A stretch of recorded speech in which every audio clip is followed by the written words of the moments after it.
आज हामीले 8085 माइक्रोप्रोसेसर पढ्न गइरहेका छौँ।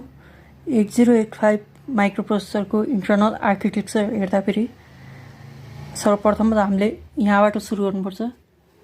यो रजिस्टर सिलेक्टहरूमा हामीसँग रहेको एसपी, पीसी, इन्क्रिमेन्ट र डिक्रिमेन्टबाट पढ्न सुरु गर्नुपर्छ।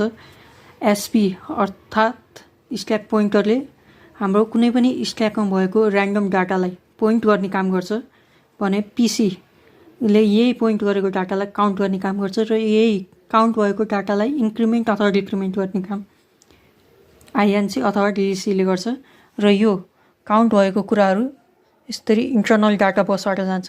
अब यो इन्टरनल डाटा बसमा इन्स्ट्रक्सनहरू हुनसक्छ। अब इन्स्ट्रक्सन छ कि छैन भनेर देखाउनलाई इन्स्ट्रक्सन रजिस्टरले काम गर्छ भने यो रजिस्टरबाट आएको इन्स्ट्रक्सनलाई डिकोड गर्ने काम भने इन्स्ट्रक्सन डिकोडरले गर्छ। र यो डिकोड गर्ने क्रममा कुन मोडमा डिकोड गर्ने त कसरी डिकोड गर्ने, जस्तो यो रिड मोडमा डिकोड गर्ने हो कि राइट मोडमा डिकोड गर्ने हो र एआलई युज गर्ने हो कि एसनट युज गर्ने हो, यी कुन पिनहरू युज गर्ने भनेर टाइमिङ र कन्ट्रोल सर्किटले भन्ने गर्छ। र यो काम गर्दै गर्दा अब कहिलेकाहीँ क्यारी आउन सक्छ, कहिलेकाहीँ बोरो आउन सक्छ। क्यारी आएको बेला के गर्ने, क्यारी फ्ल्याग अन गर्ने, अथवा बोरो आएको बेला बोरो फ्ल्याग अन गर्ने। त्यसको लागि यहाँ फ्ल्यागहरू रहेको छ र हाम्रो मेन काम भनेको हिसाब गर्ने काम एएलयूले गर्ने गर्छ र यो एएलयूले गरेको रिजल्टले नै फ्ल्यागलाई अन अथवा अफ गर्ने हो।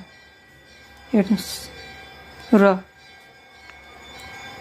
हाम्रो यो इन्टरनल डाटा बसबाट यहाँ इन्क्रिमेन्ट भएर आएको डाटाहरू पनि यसरी रजिस्टरमा एएलयूमा एउटा काम हुँदै गर्दा एउटा डाटाको काम हुँदै गर्दा अर्को डाटाको काम अड्डिनुपर्छ, रोकिनुपर्छ। त्यसको लागि टेम्पोररी रजिस्टरमा तत्कालको लागि बस्छ र यो काम भइसकेपछि यसरी एकुमुलेटरमा पनि गएर बस्न सक्छ। इन्टरनल 8 बिट इन्टरनल डाटा बसबाट डाटा आउन पनि सक्छ, एकुमुलेटरमा जान पनि सक्छ।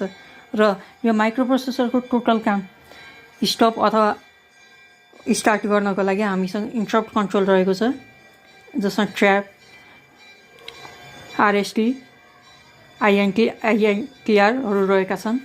र यसमा इनपुट र आउटपुट कसरी कन्ट्रोल गर्ने भनेर भन्दाखेरि सिरियल इनपुट आउटपुट कन्ट्रोल रहेको छ। यो कन्ट्रोल गर्नको लागि यो इन्टरनल डाटाबेसमा इन्टरनल डाटाबसमा इनपुट दिन पनि सक्छ र लिन पनि सक्छ। हेर्न सक्नुहुन्छ इन्टरनल डाटाबसमा इनपुट दिँदा एसआइडी अन हुँदा यसरी भित्र गइरहेको छ र एसआइडी अन हुँदा यसरी बाहिर गइरहेको छ। र त्यसैले इन्टरनल आर्किटेक्चर पढ्दा